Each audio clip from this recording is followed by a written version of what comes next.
예, 안녕하세요. 사실가요견입니다. 저번 영상에서 말씀드린 것처럼 좀 국제 정세가 많이 바뀐 부분이 있어서 그거와 관련돼서 좀 자료를 준비를 했고요.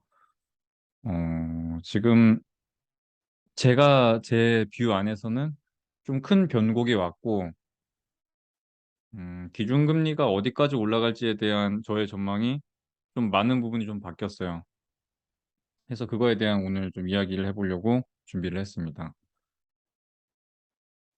네, 최종금리에 대한 얘기를 할 텐데, 일단 시장에서 기대하고 있는 시장 기대 그 금리와 뭐 연준에서 점도표에서 나타내고 있는 내년까지 높은 금리를 유지하는 그런 기조는 없을 거라고 보고 있어요. 저는 이제 아예 그쪽은 아예 철회를 하고, 우리의 채권 진입 타이밍이 훨씬 빨라졌다라고 판단이 돼서 저번 주부터 국채를 매입하기 시작을 했고요. 오늘 그 이유에 대해서 한번 말씀을 드려볼게요. 우선 국제 정세가 어떻게 돌아가고 있는지를 좀 알아야 되는데, 코로나 시기에 이제 양적 완화를 크게 진행을 했고, 미국이 이제 0% 금리로, 미국 금리가 0%다 보니까 아무래도 금리가 낮은 쪽에서 높은 쪽으로 이제 돈이 이동을 하겠죠. 이게 표현은 이렇게 양적 완화를 해서 다른 데로 돈이 흘러갔다 뭐 이렇게 표현을 했는데, 사실상 미국이 국채를 발행을 해서 다른 나라로부터 돈을 받고 그 돈을 자국민한테 뿌리고 그 자국민이 소비를 해서 다른 나라의 재화를 소비를 하면서 다른 나라로 이제 달러가 유출되는 이런 방식이라고 보시면 됩니다. 그래서 보통 이렇게 뭔가 금융위기가 오거나 경기 침체가 오게 되면 이런 기축통화국에서 국채를 많이 발행을 하게 되고 이런 다른 나라들에서 돈을 빌려와서 자국민한테 돈을 뿌리고 아시다시피 미국은 7할이 소비의 국가이기 때문에 GDP의 7할이 소비에서 나옵니다. 그래서 소비를 해서 다시 이제 달러를 밖으로 유출시키고 그 달러가 밖으로 나가서 이제 각국에 돌아다니면서 뭐 부동산, 금, 비트코인, 주식 이런 자산 시장에 들어가 유입이 되면서 엄청난 버블을 만들게 됩니다. 그리고 이제 최근에 있었던 거는 그걸 이제 금리를 다시 올려서 밖으로 나갔던 달러들을 회수하는 거라고 보시면 되고요. 여기서 나타나는 부작용들이 최근에 곳곳에서 지금 나오고 있는 상황인데 제가 생각했던 것보다 훨씬 빠르게 나오고 있고 되게 다양한 형태로 나오고 있는 게 보이고 있어서 기준금리 오르는 게 조금 제가 생각했던 것보다 조금 더 빨리 피봇이 될 수도 있겠구나라는 게 보여서 그거에 대한 이야기를 하려고 합니다. 이 양적 완화 시기에 이 미국이 미친 듯이 만들어낸 달러가 각국으로 날아갔고 각국이 대응하는 것도 다 달랐고 이 날아간 달러가 이제 뭐 부동산 시장도 막 다 그러니까 모든 자산 시장이 다 올랐잖아요. 그 재작년에 생각해 보면은 뭐 부동산으로 대박 난 사람도 있고 비트코인 대박 난 사람도 있고 주식 대박 난 사람도 있고 막 이랬는데 이제 본인이 막 잘해서 그런 거라고 이제 착각하신 분들도 많았잖아요, 사실. 근데 아니었죠. 이 돈이 그냥 많이 유동성이 풍부해서 막 이제 각국으로 날아들었던 거고 그냥 돈이 많다 보니 가격이 올랐던 거예요. 그리고 이제 그거에 대한 반락이 나오고 있는 부분이 긴축으로 이제 돌리면서 근데 생각보다 지금 미국이 긴축으로 돌리고 있는 속도가 엄청나요, 진짜. 3월부터 금리를 올렸는데 지금 10월인데 3%까지 왔어요. 진짜 말도 안 되는 속도로 금리를 올리고 있는 상황이고 이거보다도 더 끌어올리겠다고 얘기를 하고 있는 게 지금의 연준이라고 보시면 됩니다. 그래서 지금 국제 정세가 이런데 각국에서 나타나는 현상들이 좀 다 달라요. 그래서 그걸 좀 구분을 해서 한번 좀 알아보도록 하겠습니다. 이 장표는 제가 몇 달 전에 잭슨홀이랑 뭐가 9월 FOMC랑 잭슨홀 미팅 전에 제가 이거에 대한 얘기를 뭐 말씀을 드렸던 것 같고 우리는 이렇게 보기 때문에 뭐 잭슨홀에서 볼 것도 없고 FOMC 9월 FOMC에서도 볼 것도 없고 뭐 그나마 점도표 하나 정도로 했었죠. 제가 별로 신경을 안 썼어요. 그 두 가지 사건에 대해서. 근데 시장은 이미 조금 어느 정도 피봇에 대한 기대감으로 반등을 했던 부분을 그대로 반납하면서 많이 빠졌죠. 저희는 오히려 이때 들어가서 파월은 이렇게 이런 상황이기 때문에 실업률이 진짜 올라가서 경제가 그러니까 죽어버리던가 아니면 인플레가 죽거나 이 두 가지 상황이 발생되지 않는 한 금리 인상은 계속된다. 라고 했던 게 요 장표의 의미였던 거고, 실제로 지금 그런 현상이 일어나서 여기까지 온 거죠. 예. 제가 기존에 유지하던 거는 요 딱 프레임 그냥 요 상태였는데, 지금 나오고 있는 부작용들이 조금 다 특이합니다. 그래서 하나씩 이제 보시면, 우선 정치 쪽에서 좀 문제가 나오고 있어요. 이게 정부는 재정 정책을 취하고 각국의 중앙은행은 금융 정책을 취하는 건데, 둘이 조금 스탠스가 좀 다릅니다. 목표가 조금 달라요. 중앙은행 같은 경우에는 따뜻하지도 차갑지도 않은 적절한 이 경기 상승을 원해요. 과열도 안 되고 냉각도 안 되고 아주 적절한 상태. 적절한 인플레이션과 적절한 고용 상태, 그리고 적절한 성장률, 뭐 그런 목표, 적절한 것을 목표로 가는 게 중앙은행이라고 보시면 돼요. 근데 지금은 인플레이션이 올라갔기 때문에 성장률을 조금 해치더라도 인플레이션을 끌어내리고 있는 상황으로 보시면 되고요. 근데 정부는 조금 다릅니다. 정부는 정치예요, 정치. 여기는 경제고, 경제학이랑 정치학이랑은 전혀 다른 분야라고 보시면 돼요. 정부는, 그래, 당연히 뭐 인플레이션도 중요하고 성장률도 중요해요.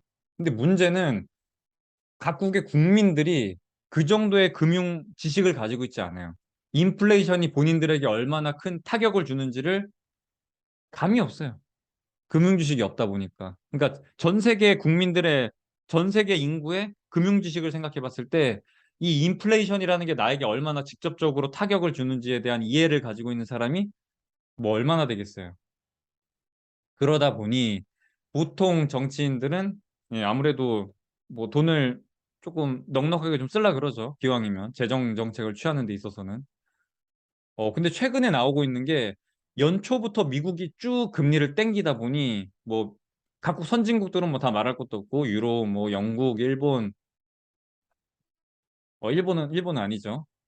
그냥 그 외에 거의 어지간한 국가들, 뭐 신흥국도 그렇고 우리나라도 그렇고 뭐 다 미국에 맞춰서 지금 금리 인상을 하고 있는 상태고, 중국이랑 일본 빼고는 지금 다 뛰어오르고 있죠. 심지어 유로도 지금 뭐 한 10년 만에, 11년 만에 50bp, 75bp 땡겨 올리면서 급격하게 긴축으로 돌아서고 있는 상태예요. 그러다 보니 경제가 안 좋아지고 있고, 실제로 이제 안 좋아진 지표들이 눈앞에 보이기 시작하니까 정부가 움직이기 시작했어요, 이제는. 왜냐면 정부는 인플레이션 성장률 둘 중에 뭐가 우선이냐 했을 때 정부는 성장률이 우선이에요. 아까 말한 것처럼 국민들, 이 정치 쪽에서는 어차피 국민들한테 잘 보이는 게 표를 많이 사는 게 가장 큰 일순위이기 때문에 국민들이 잘 모르는 인플레이션보다는 무조건 성장률 끌어올리는 데 초점을 맞추게 되어 있어요.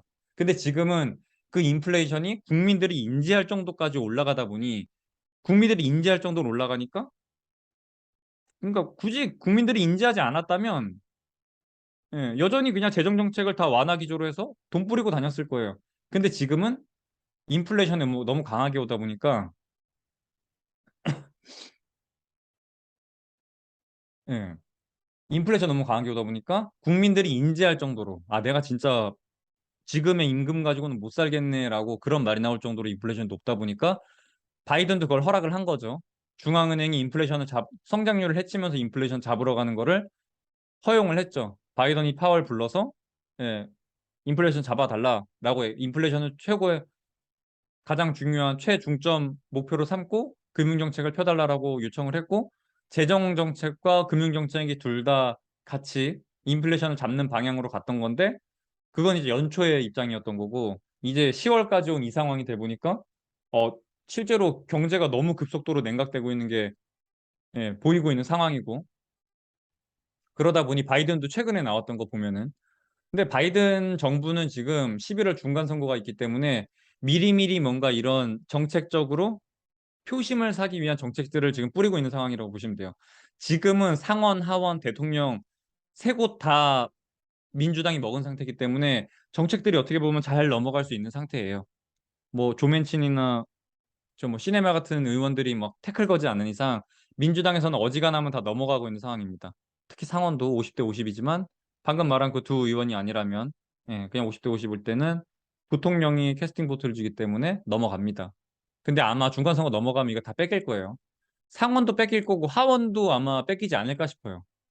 이 중간 선거에서 상원에서 하는 재선거를 치르는 의석수가 저기 공화당이 훨씬 많긴 한데, 예, 재선출하는 곳이 공화당이 훨씬 많긴 한데, 지금의 이런 정당 지지도나 바이든 지지도를 봤을 때는 거의 뭐 뺏기는 거는 뭐 그냥 좀 기정사실화되어 있는 상황입니다. 그러다 보니 마지막 표심을 잡기 위해서, 예, 학자금 탕감, 이것도 진짜 말도 안 되는 정책이었어요.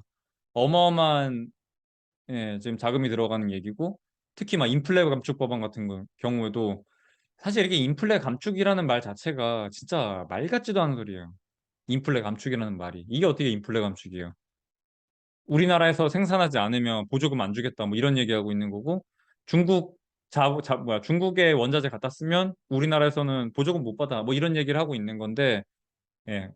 아니 미국 땅이 임금이 얼만데 거기서 공장 지어서 하는데 인플레가 내려간다고? 여기서 뭐 이제 인플레가 내려간다는 얘기를 했던 거는 법인세를 인상해서 돈을 이제 흡수하겠다 뭐 이런 식으로 얘기를 했던 건데, 예, 사실상 이거는 이제 많은 경제 학회에서 발표를 했어요. 이 법안으로 인해서 인플레가 감축되는 효과는 없다라고 많이 밝혔습니다. 특히 뭐 이제 반도체 산업 같은 경우에도 반도체 산업 인플레 감축 결국에는 둘 다 이제 중국과의 뭔가 이런 외교적인 패권 전쟁 때문에 나온 법안이라고 보시면 돼요. 이제 뒤쪽에서 제가 말씀드리겠습니다. 그래서 지금 여기도 미국도 보면은 파월은 금리 인상 이렇게 땡기고 있는데 바이든은, 예, 지금 뭐 학자금 탕감이니 뭐 인플레 법안이니 뭐 이런 얘기하고 있죠. 보조금 주는 얘기하고 있고, 반도체도 감세하거나 뭐 지원금 같은 거 주는 방법으로 해서 자국 내로 좀 유치를 하고 있는 상황인데, 사실상, 예. 네, 지금 아무튼 이런 게 나오고 있어요. 이게 다 결국에는 저 성장률을 올리기 위해서, 자국의 경쟁력 강화를 위해서 한다고 보시면 됩니다. 그게 이제 정치 쪽에서 지금 이렇게 나타나고 있는 거고, 아래에 있는 영국 같은 경우에는 트러스 총리가 이번에 그거 철회했죠. 법인세 감면, 이 소득세 감면하기로 했던 거. 근데 이때 세금 감면으로 주는 부분이 70조 정도 되는 수준이었고, 예, 요 말 한마디 나오자마자 영국 국채 다 던졌죠. 투매가 나오기 시작하면서, 심지어 지금 영국 파운드화에 대한, 예, 여기 금리 나와 있죠. 30년물 금리. 이렇게 치솟았었죠. 말도 안 되는 거예요. 이게 30년짜리 금리인데, 30년물인데 이렇게 올라간다는 게. 그래서 뭐 다시 이렇게 뭐 내려오긴 했는데 거의 뭐 100bp 가까이가 하루 사이에 그냥 올라가 버렸는데, 그 정도로 지금 영국에 대한 뭔가 경제 펀더멘털에 대한 좀 이렇게 흔들림이 좀 있는 것 같고, 그걸 위시한 건지, 그걸 뭐 생각해서 그러는 건지, 예, 지금 영국에서도 이런 정책적으로 뭔가 표심을 잡기 위한 성장률을, 비록 지금 하고 있는 정책이 인플레를 더 가속화시킬 수는 있지만, 어떻게 보면 지금 금융정책은 굉장히 긴축으로 달려나가고 있는데 미국을 쫓아서 가고 있죠. 위시에서. 다 끌고 올라가고 있는 거죠, 지금 미국이. 근데 각국의 이 경제 상황은 못 버틴다는 거예요. 이게 올라가면 미국은 좋죠. 달러가 올라가다 보니 수입 물가가 내려가고 인플레이션 잡는 데는 좋을 거예요. 이 강달러로 돌리는 게. 그럼 다른 나라도 지금 미국이 올린다고 해서 인플레이션이 내려갈까요? 말도 안 되겠죠. 환율이 올라가는 거랑 곱하기가 되면서 더 힘들어지는 거예요. 지금 그걸 못 버틴다는 얘기가 이렇게 곳곳에서 부작용으로 나오고 있는 건데, 예, 특히 각국의 정치 상황을 보면은 다들 지금 약간, 예, 자국 우선주의로 돌아가고 있어요. 예전에는 그냥 미국한테 맞춰서 미국이 야 너 그냥 세대만 두들겨 맞자.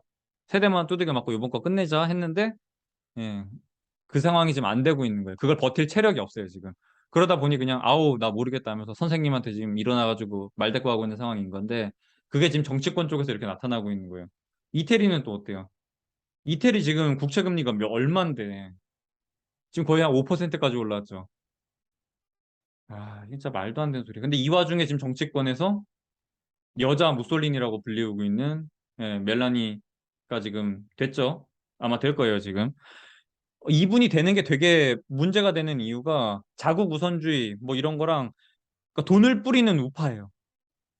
아주 극우 세력인데 돈을 뿌리는 우파예요. 그게 굉장히 특징적이고, 이 전에 있던 마리오 드라기 총리가 사임하게 된, 그러니까 물러나게 됐죠. 결국에 연정 해서 이태리는 이 정당이 엄청 많아요. 그래서 우리나라나 뭐 미국 같은 경우는 뭐 공화당, 민주당 뭐 이렇게 두 개 있고 우리나라도 좀 뭐 빨간 당, 파란 당 이렇게 뭐 두 개밖에 없는데 여기는 당이 엄청 많아요. 뭐 그러니까 유럽 쪽은 대부분 그래요. 뭐 독일도 그렇고. 그래서 연정을 해야 돼요. 이렇게 당끼리 모여가지고 이렇게 규합을 해가지고 그 의석수를 뭐 퍼센트를 채워서 정치를 하게 되는데 지금 나온 상황에서는 거의 뭐 예, 확실시 되어 있는 상황이고 근데 그 연정을 하는 다른 당의 수장들을 보면은 완전 친러예요, 진짜. 근데 지금 이 유로존에서의 취하고 있는 이 러시아와의 이 외교 상황과 이태리에서 취하고 있는 정치 세력의 이 외교 상황을 보면은 굉장히 극단적으로 갈립니다. 심지어 금융 정책까지도. 우리 라가르드 총재는 지금 50bp, 75bp 이런 말도 안 되는 대한민국도 한번 해본 적 없는 75bp를 유로존에서 나오고 있는 상황인데 이태리가 지금 이런 정치 행보를 보이고 있는 상황이에요. 근데 아마 결국에는 예, 이 유로존에서 돈을 받아서 영위하고 있기 때문에 말을 듣긴 할 거예요. 너네 이렇게 이렇게 안 하면은 지원금 안 줘. 라고 해버릴 거거든요. ECB에서.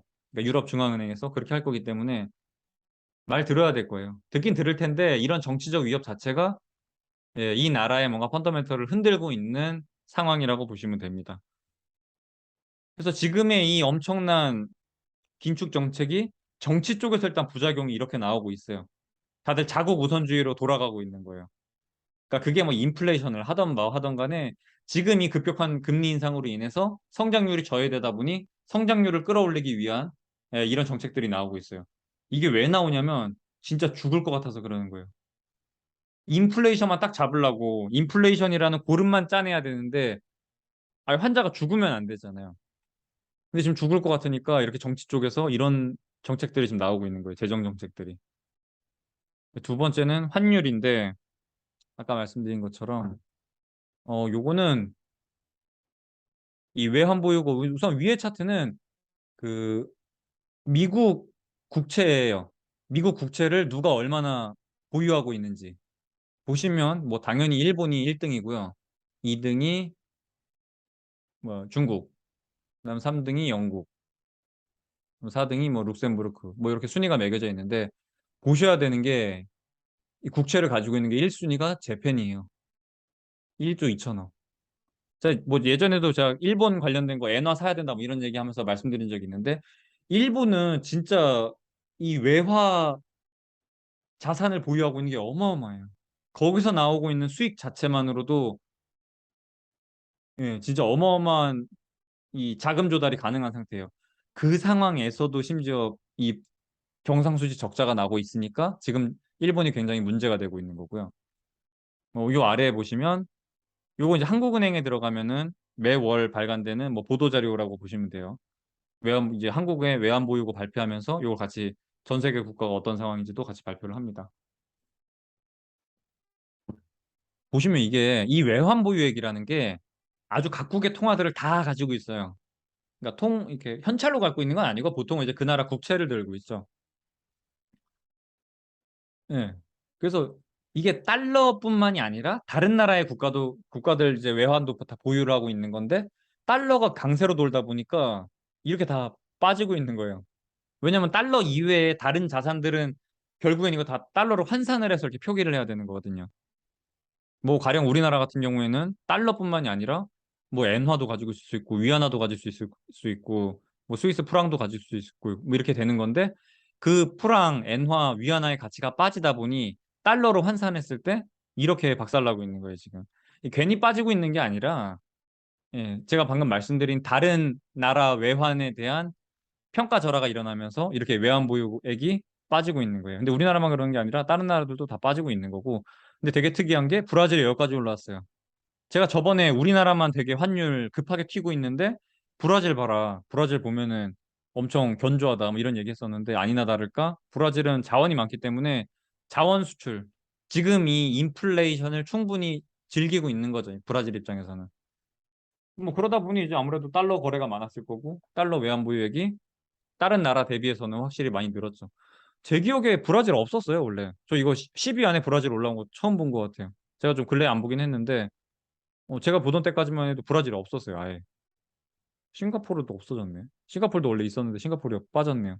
그 사우디아라비아가 진짜 그 뭐야 이 고유가 작년이랑 뭐 올해 초부터 시작해서 고유가 오기 시작하면서 여긴 완전 계속 상승하고 있었어요. 엄청난 외환 보유고의 상승을 보여주고 있었는데 예, 그래도 7위까지 올라왔네요. 그래서 보시면 뭐 이렇게 가지고 있어요 지금. 근데 개 중에 제가 이 위에 차트를 이걸 왜 들고 왔냐면 이거 재무부에서 들고 온 건데 어느 나라가 미국 국채를 많이 들고 있는지예요. 이 순위를 기억하셔야 돼요. 일본이 1등, 중국이 2등. 근데 중국 같은 거 보시면은 1년 동안 21년 줄라이부터 이 뭐야 22년 7월까지 보시면은 줄었죠. 1,000억 달러 팔았네요. 1,000억 달러를 팔았어요. 그러니까 줄이고 있는 거예요. 일본도 1,000억 달러 팔았네요. 줄이고 있는 거예요. 이 줄이고 있는 게 왜 문제인지. 유나이티드 킹덤 영국은 504 이게 5천 5,410달러에서 6천으로 늘었네요. 오히려 영국은 저기 미국 국채를 많이 매입해 준 거죠. 그래서 요 순위를 기억하시고 각 나라 현황을 이제 한 번씩 보겠습니다. 중국은 중국은 똑같이 지금 요 앞에서 보신 것처럼 중국도 되게 많이 들고 있어요. 이 미국 국채를 많이 들고 있기 때문에 거의 1조 가까이 들고 있죠. 여기서 나오고 있는 배당, 그러니까 이자 수익이 어마어마합니다. 근데 중국은 진작부터 그 이자 수익을 들고 오지 않았어요. 자국으로. 이 인플레이션이 나올 게 뻔했기 때문에 다 왜 바깥쪽으로 돌렸는데 특히 1대1로라 그래가지고 아프리카, 뭐 동남아시아 이런 자원을 많이 가지고 있는 약소국, 신흥국 저걸 뭐 신흥국이라고 하기도 좀 그렇고 뭐라 그러더라 저건. 예, 뭐 말도 그 개발도상국들한테 이 돈을 빌려줬어요. 그래서 뭐 인프라 구축하고 뭐 탄광 같은 거 개발하고 그러니까 광산 같은 거 개발하는 거 하면서 2차 전지에 들어가는 뭐 리튬, 코발트 그런 이 광물 2차 전지에 들어가는 원자재를 엄청 많이 매입했어요. 미국에서 나오는 이 이자 달러로 자국으로 들고 오는 게 아니라 이걸 다 밖으로 돌렸어요. 1대1로 한다고. 그런 거 보면 진짜 중국이 진짜 잘하고 있는 거예요. 지금 물론 이 저 부동산 버블 때문에 뭔가 문제가 생기고 있긴 하지만 사실 중국은 저는 이거 할 때부터 진짜 말도 안 된다 생각했어요. 이거 되게 오래됐어요. 이렇게 중국이 저 개도국들한테 돈 빌려주고 거기 인프라에다가 이렇게 뭔가 영향력을 끼치는 게 되게 오래됐어요. 이거를 오래 한 거예요. 근데 그렇게 했던 이유가 2차 전지 자원을 다 이제 독점하려고 했던 거고 뭐 아시다시피 2차 전지 부족하잖아요. 지금 원자재가. 뭐 코발트랑 니켈 이런 거 자원 엄청 많이 올라갔는데 리튬 이런 거 그걸 막기 위해서 미국이 지금 정치적으로 했던 게 그 IRA 인플레이션 감축 법안을 한 거죠. 우방국 외 국가에서 뭐 만들어진 자원을 몇 퍼센트 이상 쓰면 안 된다라는 게 골자였죠. 우방국 외라고 하면은 뭐 당연히 중국 얘기를 하고 있는 거고 중국에서 나온 원자재를 몇 퍼센트 이상 사용하면 너네 보조금 지급 안 한다. 이런 얘기였거든요. 근데 그 보조금이 1,000만 원 가까이 돼. 자동차를 사는데 거의 1,000만 원 가까이 되면은 절대 적은 가격이 아니죠. 그래서 그거를 이제 이걸 알고 있으니까 말 하다못해 저도 알고 있는데 뭐 미국이 몰랐겠어요? 그래서 그걸 견제하기 위해서 이제 중국에 이렇게 독점한 거에 대해서 막으려고 그런 정책을 쓰고 있는 거고 지금 중국이 미국 국채를 줄이고 있어요. 여기도 보시면 작년 11월부터 해서 지금 쭉 줄여나가고 있죠. 1,000억 정도 줄여놓은 상태고 요게 저는 이걸 줄이고 있는 거 계속 보면서 무슨 생각 드냐면은 이거 되게 많이 빠지면은 아마 대만 들어갈 거라고 봐요. 저는 지금 줄이고 있는 거고 저는 대만 침공 무조건 할 거라고 보고 있습니다. 99.9%할 거라고 보고 있어요. 지금 이제 보시면은 이 동남아 쪽에서 나오고 있는 이 달러 부채 어마어마하죠 이거.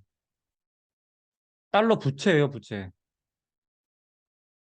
이걸 갚을 능력이 있을까요 이 나라에서? 분명히 어딘가에서 문제가 생길 것 같은데 모르겠어요. 그게 뭔가 약한 고리가 돼서 뭔가 문제가 생기지 않을까 싶어요. 근데 차라리 이런 신흥국에서 터지면 모르겠는데 지금 나오고 있는 뉴스나 이런 거 보면은 오히려 선진국에서 뭔가 이렇게 뻥 나는 게 좀 생길 우려가 훨씬 커지고 있는 것 같아요. 뭐 유럽일 수도 있고 중국 부동산일 수도 있고 일본은 터질 것도 없죠 뭐 그냥 성장률 자체가 없어가지고. 그래서 지금 중국이 제가 생각했을 때는 요거 준비하고 있는 것 같고요. 대만 침공을. 일단 뭐 미국 부채, 이 국채 줄이고 있는 것도 있고, 이 팔고 있는 게 중요합니다. 이따가 제가 말씀드릴 텐데.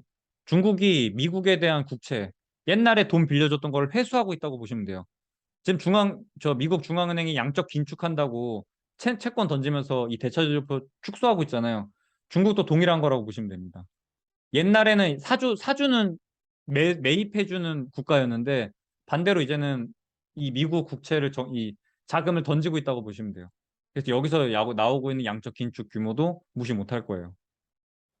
또 중국은 이런 상황이고 일본 같은 경우에는 뭐 계속 말씀드리지만 무역 수지가 진짜 말도 안 되는 수준으로 빠그라져 있고요. 이렇게 된 데는 이 엔화의 약세가 어마어마하게 튀어오르는 부분이 부담스러운 상황이고 엔화가 약세다 보니 결국에는 달러로 바꿔서 달러를 들고 원유를 사야 되는 상황이기 때문에 엔화의 약세와 작년부터 시작된 이 원자재 단에서 발생된 인플레이션이 곱하기가 되면서 무역 수지가 말도 안 되게 박살나고 있습니다. 근데 심지어 엔저를 통해서 원래 수출에서의 이득을 보려고 했는데 예, 뭐 딱히 이득을 못 보고 있죠. 수출 쪽에서 뭔가 뭐 반도체를 하기라나 뭐 전기 자동차를 하기라나 2차 전지를 하기라나 딱히 주력 산업 자체가 없기 때문에 수출에서 뭐 똑바로 이득을 못 보고 있는 상황이에요. 그러다 보니 무역 수지가 이렇게 적자가 계속해서 확대가 되고 있는 상황이고 그러다 보니 일본이 140엔에서 한번 구두 개입했었고 145엔에서 직접적인 개입을 했죠. 우리 그냥 뭐야 달러 우리 일본 국내 외환 시장에다가 달러 살포해서 엔화 환율 개입하겠다라고 밝혔고 그 다음날 바로 미국 재무부에서 그 환율 개입하는 거에 대해서 용인하겠다라고 얘기를 했죠. 근데 그걸 또 뭐 말을 바꾸긴 했더라고요. 그냥 뭐 별 의사 없다 뭐 이런 식으로 약간 중립적인 것처럼 말을 바꾸긴 했는데 그래도 허용을 한 거라고 보여지고요. 그게 왜 그러냐면 원래 지금 일본이 이렇게까지 미국 국채를 많이 들고 있는 이유가 있어요. 이게 왜 이렇게 많이 들고 있냐면 미국이 중간중간 금융위기에 와가지고 뭔가 문제가 생기면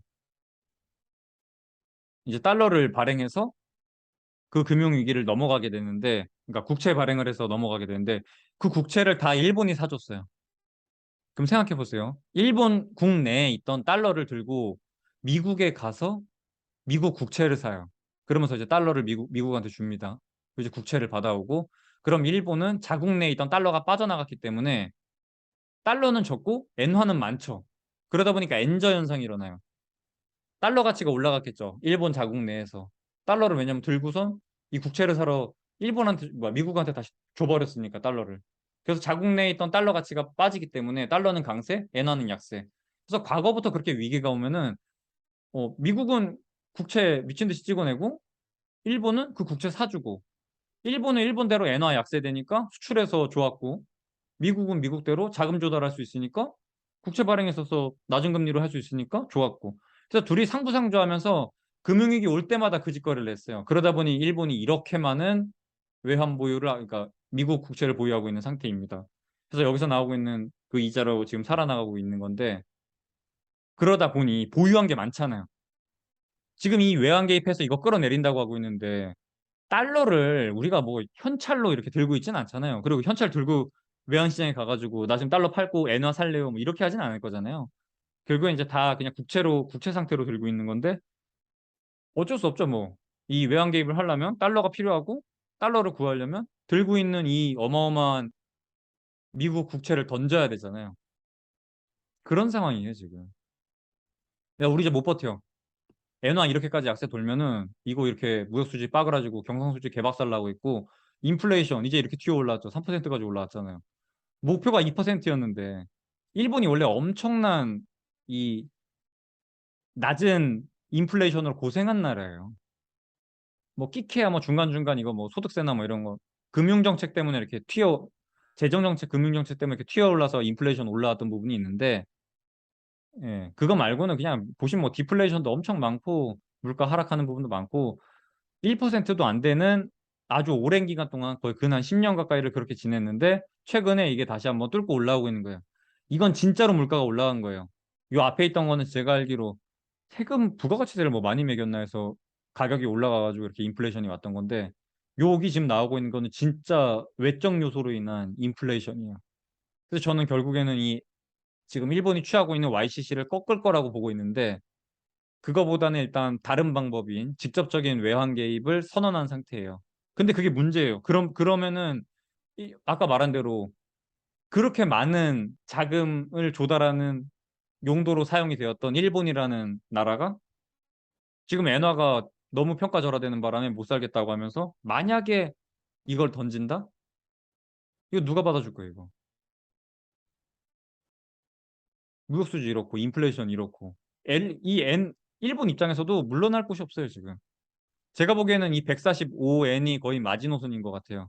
여기를 못 넘어가게 막을 것 같고 그렇다고 YCC를 조금 포기하기에는 너무 늦지 않았나 싶어요, 오히려. 그래서 일단은 뭔가 재정정책이 변화하는 기대보다는 직접적인 외환시장에 개입해서 여기를 좀 트는 방법. 아니면은 뭐 예전에 했던 프라자 합의처럼 그냥 모든 나라 각국이 다 모여가지고 달러를 의도적으로 그냥 약간 예, 지금의 이 강달러를 눌러주는 왜냐면은 예, 이게 안 나온다니까요. 미국 국채를 누가 사줘야 되는데 미국 정부가 돈이 필요해서 돈 좀 빌려주세요 하는 걸 누군가 해줘야 되는데 그런 해주는 과거에 해줬던 애들이 던지고 있어요, 지금. 던지는 위치로 돌아섰어요, 매도자 위치로. 이러면 미국도 버티기 어렵습니다. 또 영국도. 이거 제가 잘못 돈 읽고 왔네요. 이 오른쪽 상단에 있는 거는 제끼시면 됩니다. 영국도 보시면 10년물이 4%가 넘어갔어요. 이 튀어 올라갔던 거는 그 정치 쪽에서 트러스 총리가 말했던 것 때문에 이렇게 잠깐 뛰어 올라갔던 건데 여전히 되게 높은 4%예요, 4%. 영국인데 파운드와 가치는 뭐 말할 것도 없고 명색이 영국인데 10년물 금리가 4%가 넘어가 있어요. 이게 우리나라랑 거의 비슷한 수준입니다, 지금. 대한민국이랑 비슷한 수준의 영국이랑. 심지어 영국은 지금 인플레이션도 엄청 강하죠. 이런 상태에서 강달러를 미국만 혼자 인플레이션 줄이겠다고 이러고 냅다 뛰어나가면 다른 나라 다 죽어나가는 거예요, 지금. 아까 말한 대로 이러면은 버틸 수가 없어요. 영국도 지금 목구멍까지 와 있는 상태여서 어쩔 수 없이 아까 제가 보여드린 요 외환보 이거 미국 국채 들고 있는 거 3위가 영국이에요. 6,340달러. 이걸 들고 있어요, 영국이. 영국이 3위예요. 미국 국채 보유하고 있는 게. 그러니까 채권자로서 미국 정부의 채권자로서 영국이 3위예요. 일본이 1위인 거고 중국이 2위인 거고. 근데 걔네가 지금 다 이꼬라지예요. 중국 전쟁해야 되니까 국채 던지고 있고 러시아 전쟁 때문에 이 미국 국채가 쓰레기라는 걸 이미 다 알았어요, 세상이. 러시아 때문에 그걸 알았어요. 그래서 러시아는 진작부터 이 미국 국채 다 정리하고 전쟁에 돌입한 거였고 중국도 결국에는 대만에 대해서 뭔가 예, 그게 들어갈 거기 때문에 계속해서 줄여나갈 것으로 보고 있어요. 그러니까 이미 그동안에 이렇게 사주던 친구들이 계속 줄이고 있는 거예요. 1조 3천억에서 1조 2천억 됐고 1조 600억에서 예, 9,700억으로 줄어들고 있고 천억 가까이 던졌고 여기도 천억 가까이 던졌고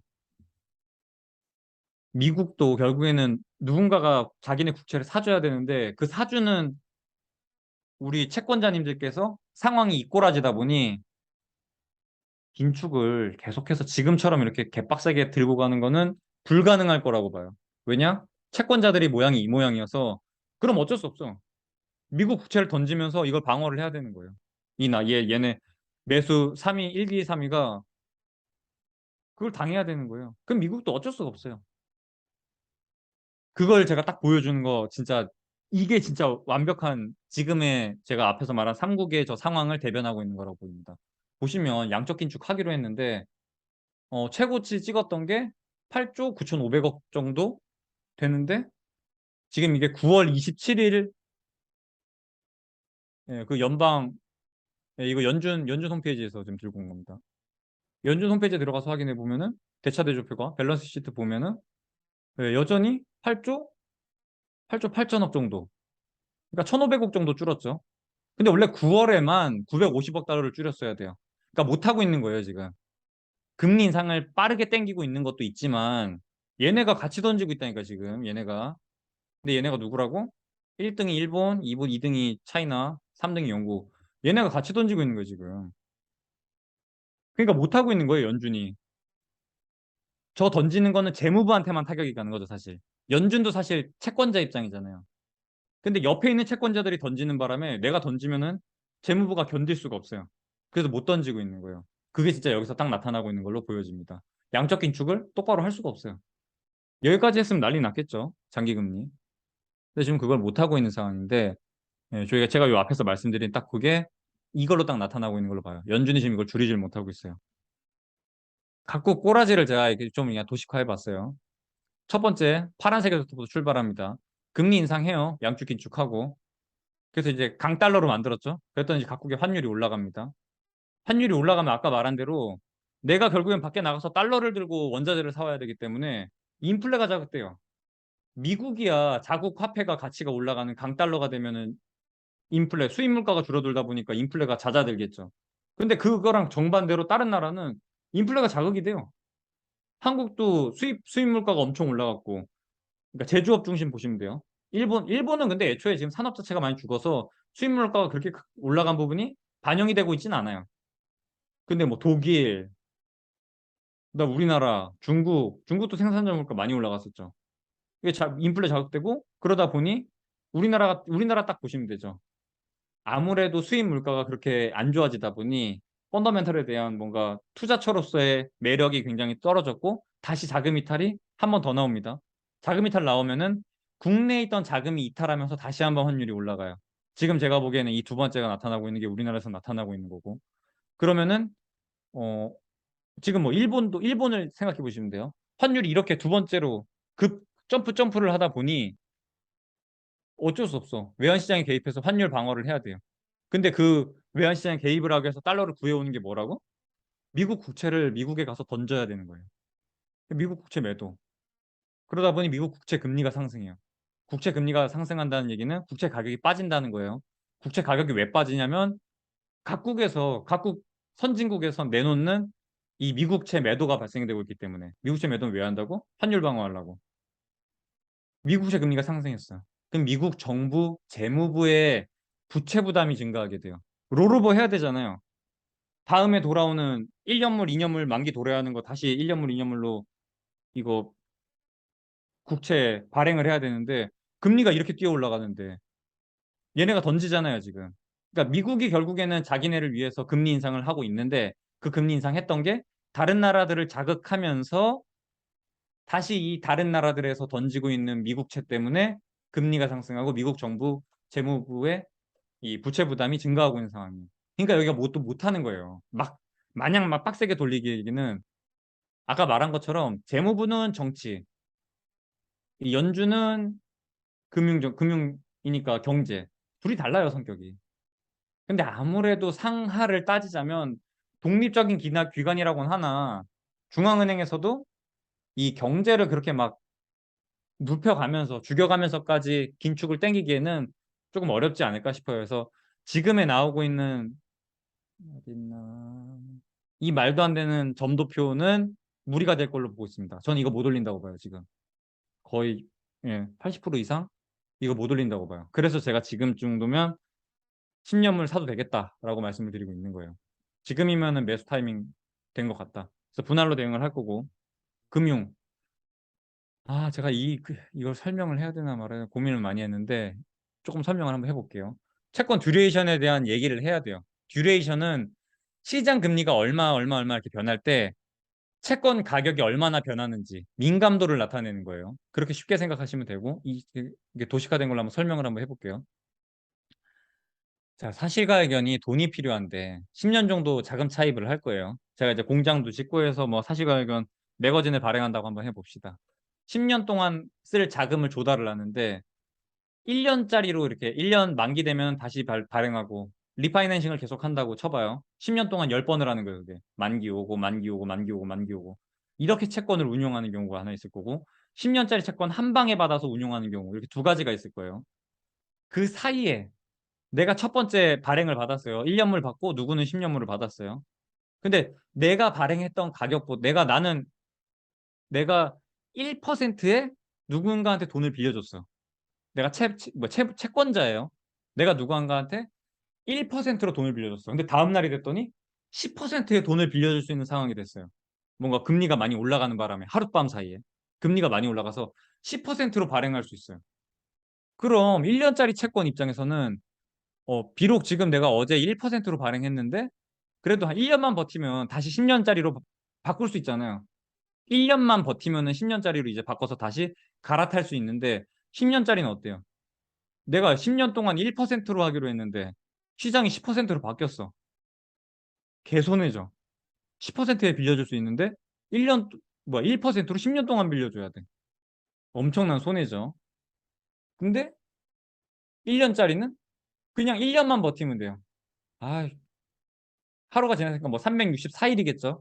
아, 그냥 뭐 364일 뒤에 10%로 갈아타야겠다. 그 시장 금리가 바뀌는 거에 대해서 각 채권 가격이 변하게 되는데 그걸 이제 민감한 정도를 이제 측정을 할 수 있잖아요. 1년물 같은 경우는 아까 말한 것처럼 시장 금리가 내 거보다 높게 나오더라도 아, 그래. 1년 뒤에 그냥 바꾸면 되지. 그래서 얘는 뭐 듀레이션은 정확히 이제 뭐 몇 년이다 몇 년 이런 거는 아직은 알 필요 없고요. 그냥 시장 금리가 바뀌는 거에 대해서 채권 가격이 얼마나 변하는지 기간이 짧으면 짧을수록 데미지가 적겠죠. 시장 금리가 변하는 거에 대해서 영향성이 아마 적을 거예요. 민감한 게. 근데 길게 발행을 해버리면 시장 금리가 막 올라가거나 내려가거나 하는 거에 대해서 채권 가격이 많이 변동을 할 거예요. 왜냐하면 쌉손해일 수도 있고 쌉이익일 수도 있기 때문에. 내가 만약에 10%로 발행했다고 쳐봐요. 10년짜리로. 근데 내일 됐더니 갑자기 막 경기 막 다 박살나고 해가지고 금리가 1%로 내려왔어요. 그럼 나는 10년 동안 지금 시장에서는 1%로 다들 돈 막 거래를 하고 있는데 나는 10년짜리를 가지고 있잖아요. 엄청 이득이겠죠. 이율이 10%니까. 10년 동안 누릴 수 있어. 그렇게. 그 반대 상황도 그렇고, 듀레이션이라는 거는 이 시장 금리가 변하는 거에 대해서 내 채권이 얼마나 민감한지를 나타내는 인덱스라고 보시면 돼요. 이 듀레이션이라는 거는 기간이 짧으면 짧을수록 낮습니다. 짧아요. 짧다고 해야죠. 얘는 1년, 얘는 10년이라고 보시면 돼요. 그래서 얘가 훨씬 기간이 길어지면 길어질수록 금리가 바뀌는 거에 대해서 민감하다. 그걸 우리가 이제 듀레이션이라고 평가하기로 했다라고 보시면 됩니다.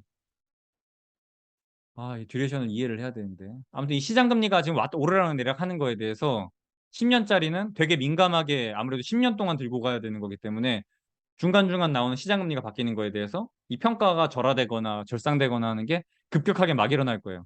근데 1년짜리는 괜찮아. 뭐 어차피 1년만 조금만 버틴 다음에 갈아타면 되지. 가 되기 때문에.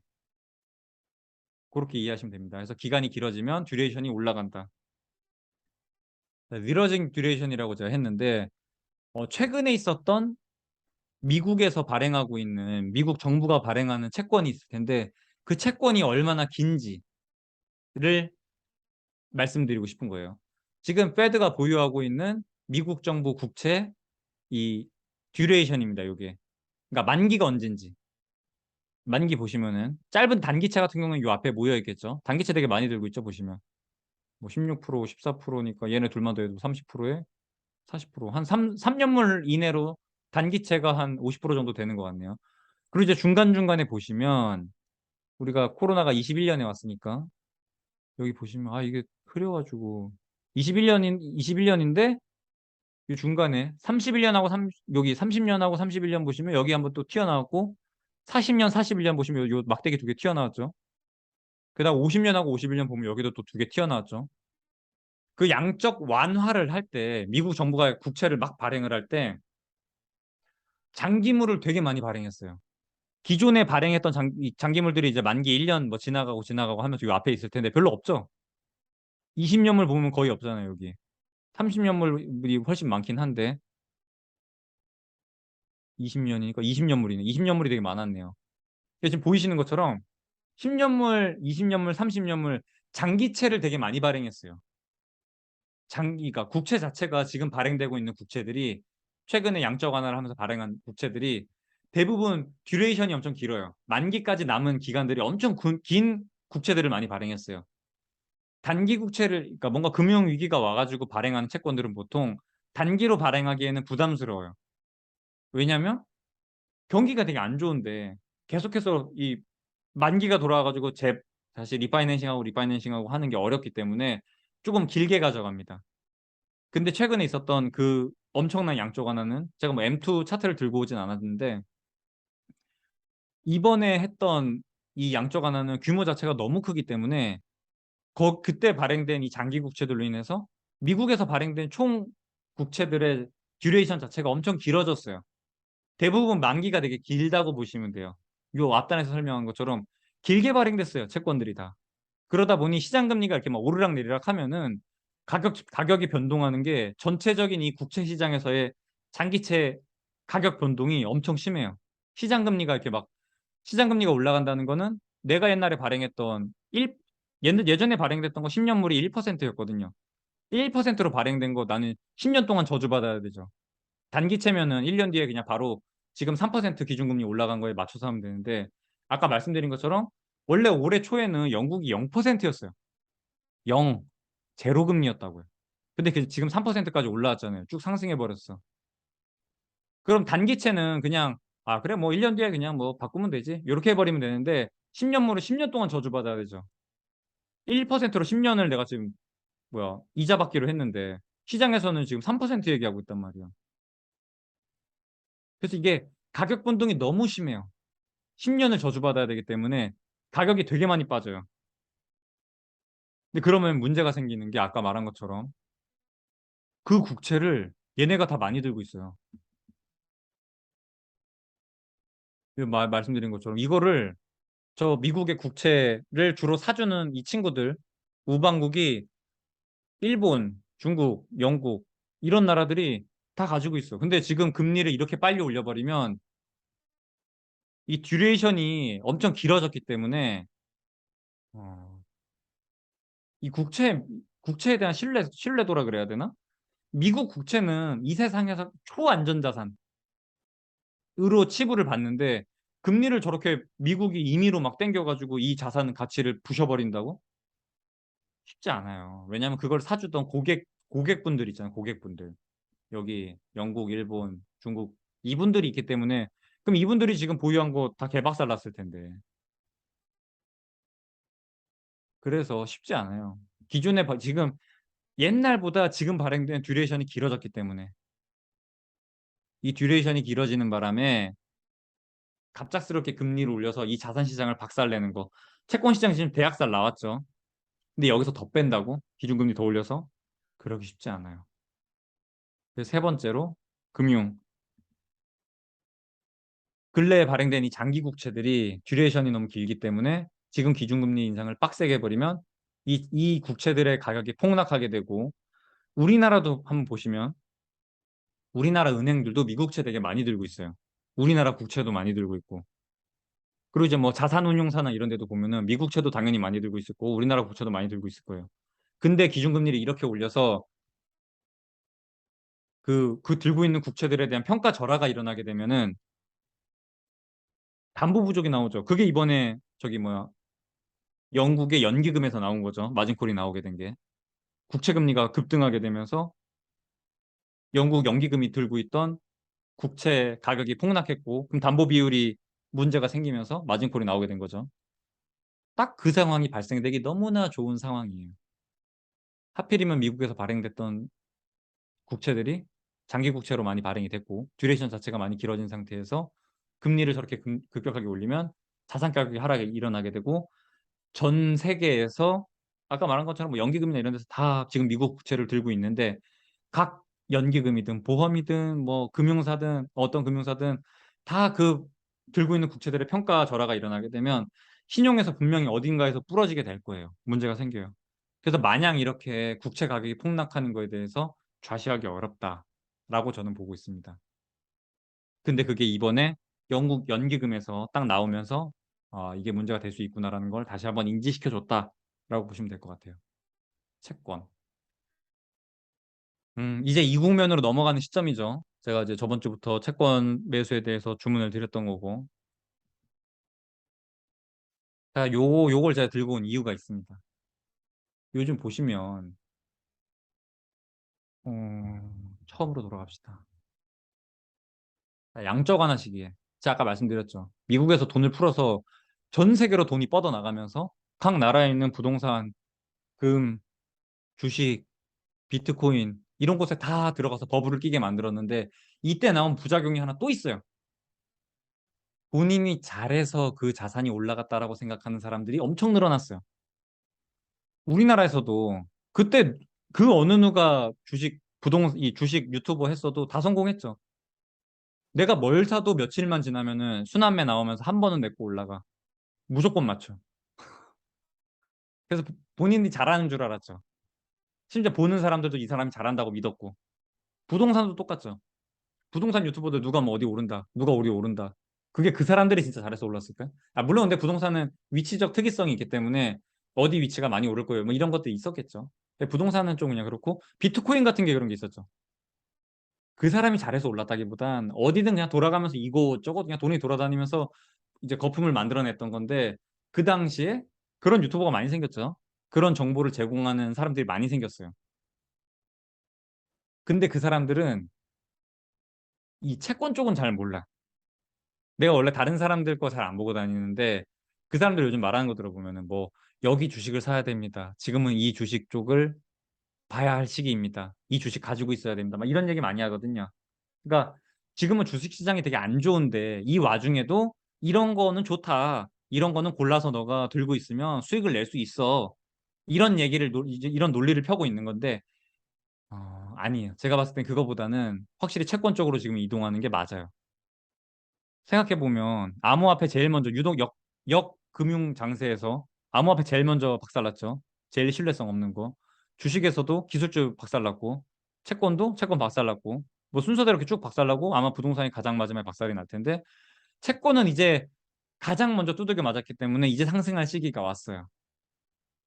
이제 올라갈 시기가 충분히 왔고 주식은 일단 인버스 쪽에서 제가 주식을 가장 첫 번째 국면에서 주식 인버스 들어가서 먹었고, 두 번째 채권으로 넘어가서 채권 저 바닥에 있는 거 주워서 먹을 거고, 3단계 부동산 쪽에 들어가서 먹을 거고. 지금 긴 플랜이 그렇게 이 경기 침체 투자 플랜이 그렇게 딱 짜여져 있는 상태인데, 그분들은 채권이나 이쪽에는 잘 모르기 때문에 본인이 하나밖에 할 줄 모르면 그 안에서 좋은 종목을 찾자 이런 얘기하고 앉아 있는 건데, 왜 그래? 시장 이기는 종목 있어요? 그런 게 있나? 제가 봤을 때는 시장 이기는 종목 없어요. 그리고 왜 굳이 거기서 그거 찾고 앉아 있지? 그냥 주식시장이 안 좋으면 잠깐 쉴 수도 있는 건데. 근데 그분들 입장에서는 어차피 그걸 계속해서 해야 되기 때문에 아마 그 와중에 뭔가 이거는 좋다 이런 얘기를 하고 싶은 것 같은데 아니에요. 우리 이제 되게 이 방법이 되게 많잖아요. 인버스라는 ETF도 생기는 바람에 이제는 우리 개인이 하락에도 베팅을 할 수 있고 채권도 요즘 쪼개기 채권 많이 팔고 있죠. 근데 절대 사면 안 돼요. 회사채. 진짜 절대 사면 안 돼요. 증권사에서. 아무튼 뭔가 편의성을 제공해주기 시작하면서 개인이 채권 시장에서도 살 수 있어요. 채권 ETF를 통해서도 할 수 있고. 뭐 원자재? 이 원자재 ETF 만들어가지고 선물 시장 투자할 수 있죠. 우리가 지금 가지고 있는 이 무기가 얼마나 많은데 왜 주식 시장 하나만 보고 있어? 재테크에서. 부동산은 아무래도 말 그대로 부동산이기 때문에 약간 자금이 길게 묶이는 뭔가 그런 느낌이기 때문에 적극적인 재테크에서는 조금 어려울 것 같은데 뭐 채권이나 뭐 주식이나 원자재 뭐 암호화폐 다 되게 유동성이 빠르잖아요. 근데 굳이 주식 시장 안에서만 움직여야 된다라고 하는 거는 제가 봤을 땐 그분들이 채권을 잘 모르는 거예요. 이게 제가 이거 롤이거든요, 롤. 롤이 뭔가 랭크 게임을 돌릴 때 포지션을 두 개를 고르게 돼 있어요. 이렇게 5명을 팀을 묶어가지고 매칭을 해주는데 너 어디 갈래라고 두 개를 고르게 되어 있습니다. 근데 꼭 매칭을 했을 때 꼭 내가 만약에 하나만 할 줄 아는데 어쩔 수 없이 두 개를 골랐어. 뭐 주종족이 있을 수 있고 주 포지션이 있고 부 포지션이 있는데 부 포지션 내가 잘 못해. 나는 오로지 하나만 해. 나는 오로지 탑만 가. 근데 내가 딱 뭐 매칭이 됐는데 내가 주로 잘 못하는 부 포지션에 매칭이 걸렸어. 그럼 이제 그때 가가지고는 뭐 티모 서포트 하겠습니다. 막 뭐 나 탑 안 주면은 티모 서포트 할 거예요. 막 이런 거 하고 앉아 있는 거예요. 그러면 하나만 할 줄 알면은 랭을 돌리면 안 돼. 두 개는 할 줄 알아야지. 그래야 랭 올려가지고 올라갈 거 아니에요, 우리가. 레이팅 올려서 올라갈 거 아닙니까? 골드도 가고 뭐 플래티넘도 가는 건데 하나만 할 줄 알면은 올라갈 수가 없어요. 그러니까 무기는 어쩔 수 없이 다양하게 들고 가면 갈수록 좋은 건데 지금 상황에서는 뭐 저는 주식 반등할 거라고 보고 있어요. 그래서 제가 인버스 정리하고 지금 채권 쪽으로 바로 넘어가려고 그러는 건데 굳이 주식에 인버스를 때려박지 않는 이유도 요 뒤에서 말씀을 드릴게요.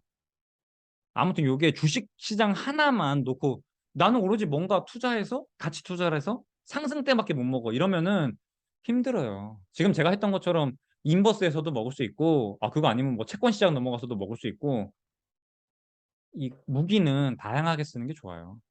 하나만 할 줄 알면 이거 땡깡 피울 수밖에 없어요. 남한테 민폐만 할 수밖에 없고 탑 안 주면은 트롤 할 거예요. 뭐 그러고 앉아 있는 거예요 이제. 두 개는 할 줄 알아야 됩니다. 근데 지금 우리가 할 수 있는 편의성이 제공되고 있는 이런 투자 처가 너무 많아요. 공부 조금만 하면은. 그래서 우리가 채권 쪽에 이제 들어갈 거고, 채권 시리즈는 제가 많이 준비해 놨어요. 좀 최대한 쉽게 이해시킬 수 있는 방법을 많이 찾고 있습니다. 아무튼 지금은 채권만 한 게 없어요. 도대체 아무리 생각을 해봐도. 주식은 더 빠지긴 빠질 거예요. 많이 빠지긴 할 텐데, 지금 당장은 적어도 과매도기 때문에 인버스로 먹으러 갈 자리가 없어요. 과매도 상태이기 때문에. 천천히 빠져야 되는데 급격하게 내려온 부분이 있기 때문에 어느 정도 되돌림이 나오고 다시 빠지지 않을까 싶어요. 그래서 혹시라도 뭔가 인버스를 준비하고 있다면 반등이 한번 나오고 그때 들어가는 게 좋아 보입니다. 지금은 먹을 자리가 많아 보이질 않아요. 11,000인데 뭐 17,000이니까 뭐 하고 이제 와가지고 뭐 인버스 이런 얘기하고 있어. 제가 주식 시장에서 좀 손을 떼야 된다고 하는 이유를 한번 되게 극명해요. 요즘 시장이 하고 있는 상황을 제가 말씀드려 볼게요. 경제 지표가 뭐가 나와요. 뭐 고용 지표가 나왔다고 쳐봅시다. 좋아. 좋게 나왔어. 그러면 실물 경제 좋네. 실물 경제가 좋아서 올라갈 수도 있고 실물 경제가 좋네. 그럼 연준이 긴축하겠지? 내려갈 수도 있어. 다시 경제 지표가 안 좋게 나왔어요. 경제 지표가 안 좋아. 그럼 연준이 완화로 할 수 있게 하면서 주식 시장이 올라가요. 안 좋게 나왔어요. 그럼 실물 시장이 안 좋네. 침체 우려가 올라갔어요. 그럼 주식 시장이 빠져. 이 네 가지 상황을 어떻게 뭐 도대체 어떻게 판단해 가지고 투자를 하려는 거지? 이게 뭐 예측이나 돼요, 도대체? 아니, 좋다, 나쁘다 예측하는 것도 어려운데, 좋다, 나쁘다 예측이 맞았어. 좋다를 맞췄다고. 근데, 연준이 긴축하겠네 하면서 뺄 수도 있고, 실물 경제 살아나네 하면서 올라갈 수도 있고, 맞출 수가 없어요, 도대체가. 거시경제랑 지금 주식이랑은 연결 자체가 되고 있질 않아요. 근데 여기서 지금 뭐, 그 와중에 뭐 좋은 종목을 골라야 된다, 뭐, 알파 전략이다, 뭐, 무슨 말도 안 되는 소리를 하고 있는지 모르겠는데, 아니에요. 그런 거 없어요. 그냥 시장이 안 좋으면 안 하면 되지. 시장이 좋을 때 들어가가지고 먹는 것도 힘든데 왜 시장이 안 좋을 때 들어가? 지수가 그렇게 빠지고 있는데 왜 시장을 이기는 종목을 찾으려고 하고 있어요? 정말 그 정도로 능력이 있나? 그게 더 궁금하네. 그렇게 능력이 있는데 좀 그렇지 않나?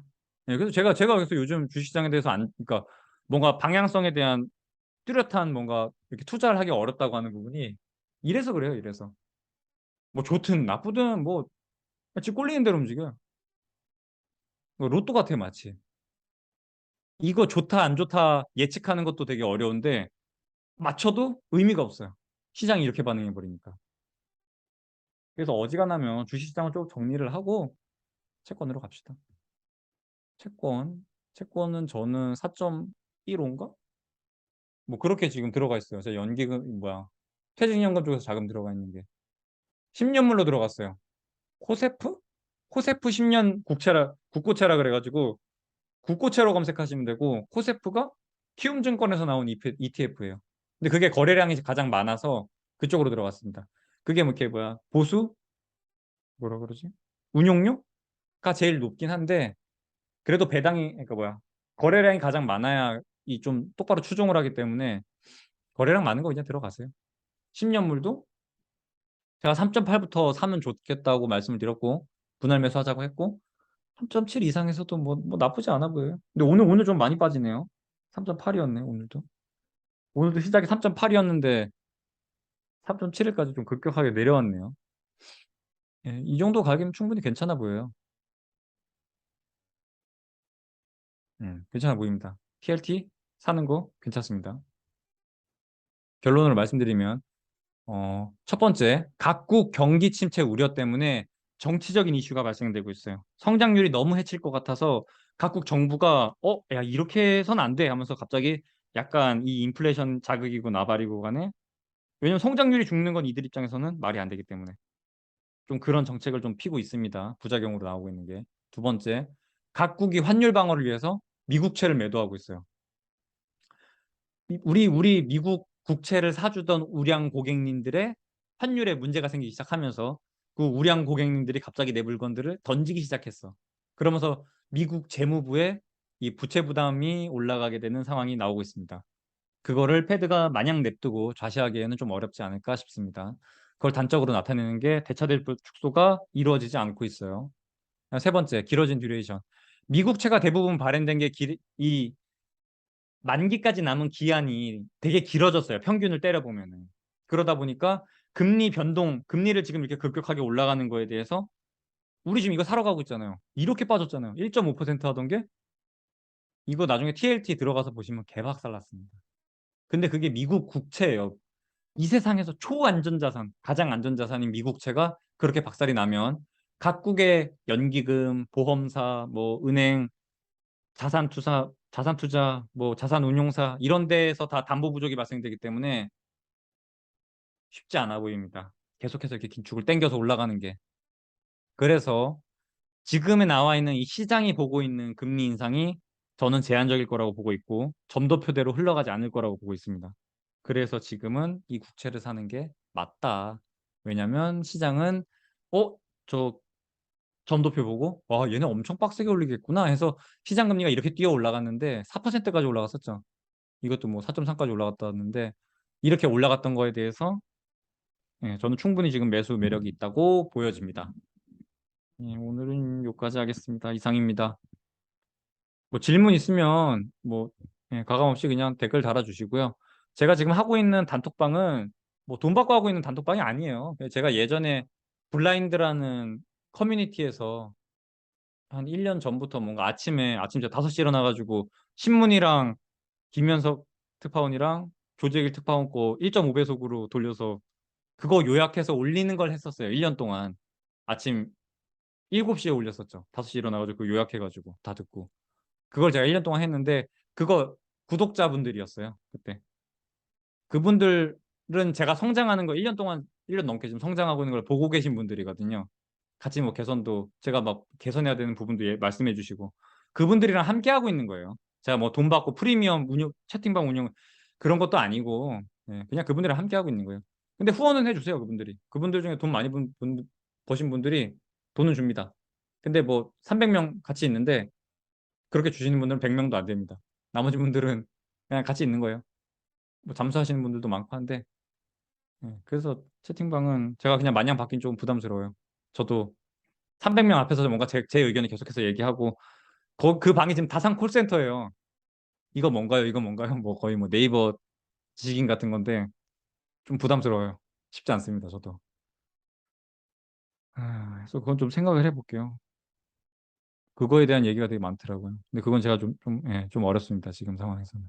그렇다고 제가 그분들을 좀 내치기에도 제 성장을 함께 해주시는 분들이기 때문에 마냥 좀 그렇게 하긴 좀 어렵습니다. 예, 오늘 이상입니다. 빠잉!